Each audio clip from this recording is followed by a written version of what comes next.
बिहार में विधानसभा चुनाव का बिगुल भले ही अभी आधिकारिक रूप से ना बजाओ, लेकिन सियासी जंग की तैयारी पूरी तरह से शुरू हो चुकी है। इस बार की राजनीति कुछ अलग है, खासकर मुख्यमंत्री नीतीश कुमार की अगुवाई में चल रही एनडीए सरकार की रणनीति बहुत ही चालाक और सोची समझी लग रही है। विपक्ष में बैठे राष्ट्रीय जनता दल आरजेडी और उसके युवा नेता तेजस्वी यादव को लेकर सत्ताधारी दल ने एक नया गेम प्लान शुरू किया है। इस रणनीति का मकसद साफ है, विपक्ष के पास चुनावी मुद्दे ही नहीं बचे। बीते चुनाव में तेजस्वी यादव ने जनता से कई बड़े वादे किए थे। उन्होंने कहा था कि अगर उनकी सरकार बनती है तो वो 10 लाख नौकरियां देंगे। इस वादे ने खासकर युवाओं के बीच उन्हें जबरदस्त लोकप्रियता दिलाई थी। विपक्ष ने इस चुनावी जुमला कहा था, लेकिन युवाओं में इससे उम्मीद जगी थी। अब जब नीतीश कुमार ने एक बार फिर बीजेपी के साथ आ गए तो उनकी सरकार ने वह काम शुरू कर दिया है जिसे लेकर पहले मजाक उड़ाया गया था। शिक्षकों की बम्पर बहाली, पुलिस बल की नई भर्तियां, स्वास्थ्य और तकनीकी विभागों की रिक्त पदों पर भरने की प्रक्रिया और नए रोजगार मेले शुरू करके सरकार ने दिखा दिया है कि वह खुद ही तेजस्वी के वादों को पूरा कर रही है। राजनीतिक विश्लेषकों का मानना है कि यह महज सहयोग नहीं बल्कि पूरी तरह से सुनियोजित रणनीति है। एनडीए यह समझ चुकी है कि तेजस्वी यादव की लोकप्रियता खासकर युवाओं और बेरोजगार तबके में लगातार बढ़ रही है।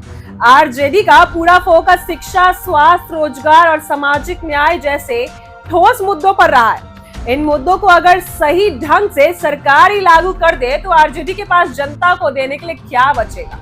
नीतीश सरकार ने अब उन सभी योजनाओं और वादों को धीरे धीरे लागू करना शुरू कर दिया है जो आरजेडी ने 2020 में अपने घोषणा पत्र में लिखा था। चाहे बात हो ग्रामीण क्षेत्रों में कंप्यूटर शिक्षा व्यवस्था करने की या फिर जिले में कोचिंग सेंटर खोलने की, लड़कियों के लिए स्कॉलरशिप बढ़ाने की या फिर स्वास्थ्य सेवा को पंचायत स्तर तक पहुंचाने की, सरकार अब इन सभी मुद्दों को लेकर एक्शन में आ गई है।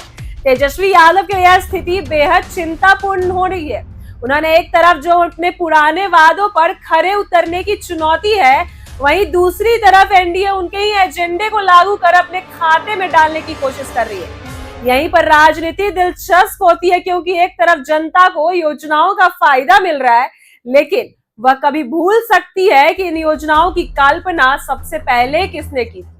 महागठबंधन के नेताओं का आरोप है कि नीतीश सरकार उनकी योजनाओं को चुरा रही है और जनता को भ्रमित कर रही है। उनके मुताबिक सरकार को अगर सच में जनता की भलाई की चिंता होती तो यह काम पहले ही कर लेते, लेकिन अब जब चुनाव नजदीक है और आरजेडी को लोकप्रियता बढ़ रही है, तभी इस योजनाओं को लागू करने की जल्दी क्यों है। वहीं एनडीए खेमे का कहना है कि अगर कोई अच्छा सुझाव आता है, चाहे वो विपक्ष से ही क्यों ना आए, उसे लागू करना गलत नहीं है। एक दिलचस्प पहलू यह भी है कि यह राजनीति तेजस्वी यादव की साख पर असर डाल सकता है। जब वो जनता के बीच जाएंगे और वही बातें दोहराएंगे जो सरकार पहले ही कर चुकी है, तो लोग उन्हें विचारों की नकल कह सकते हैं। ऐसे में तेजस्वी को अब नई रणनीति, नए मुद्दे और ताजगी से भरा हुआ एजेंडा लेकर जनता के सामने आना होगा, ताकि उनकी बातों में फिर से वही भरोसा और नवनीतम देखा जाए जो 2020 में नजर आई थी।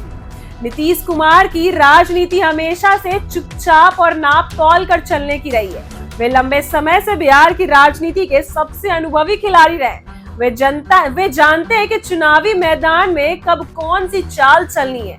इस बार उन्होंने विपक्ष के मजबूत तारों को ही पहले ही अपनी ढाल बना लिया है। पहले जो वादे विपक्ष के थे, अब वही योजनाएं सरकार की घोषणा में बदल रहे हैं। इस तरीके से एनडीए ने विपक्ष को उस मैदान पर ही घेर लिया है जहां वो सबसे मजबूत माना जा रहा था। अब सवाल यह है कि तेजस्वी यादव क्या करेंगे। क्या वे इन सबका जवाब देने के लिए कुछ नया लेकर आएंगे? क्या वे जनता को यह बता पाएंगे कि जो योजनाएं सरकार लागू कर रही है वो असल में उनकी सोच का हिस्सा थी, या फिर नीतीश कुमार की यह रणनीति इतनी कारगर होगी कि तेजस्वी यादव का एजेंडा उनसे पहले ही एनडीए के खाते में चला जाएगा। बिहार की जनता अब इस पूरी सियासी चालबाजियों को बारीकी से देख रही है। एक तरफ उन्हें काम दिख रहा है, योजनाएं दिख रही हैं, तो दूसरी तरफ विपक्ष का दावा है कि ये सब उनके दिमाग की उपज है। आने वाले कुछ महीनों में साफ हो जाएगा कि जनता किस पर भरोसा करती है, उस पर जो वादा करता है या उस पर जो लागू करता है। फिलहाल इतना तय है कि नीतीश कुमार और एनडीए ने चुनाव से पहले ही तेजस्वी यादव की चुनावी तरकश को खाली करना शुरू कर दिया है। अगर यह सिलसिला यूं ही चलता रहा तो तेजस्वी के लिए चुनावी लड़ाई लड़ना पहले से कई ज्यादा मुश्किल हो सकता है। राजनीति में रणनीति जितनी गहरी हो, असर उतना ही बड़ा होता है और इस बार की रणनीति बहुत ही गहरी लग रही है। ऐसी ही वीडियो के लिए बने रहे हमारे साथ। आप देख रहे हैं इनसाइडर लाइव।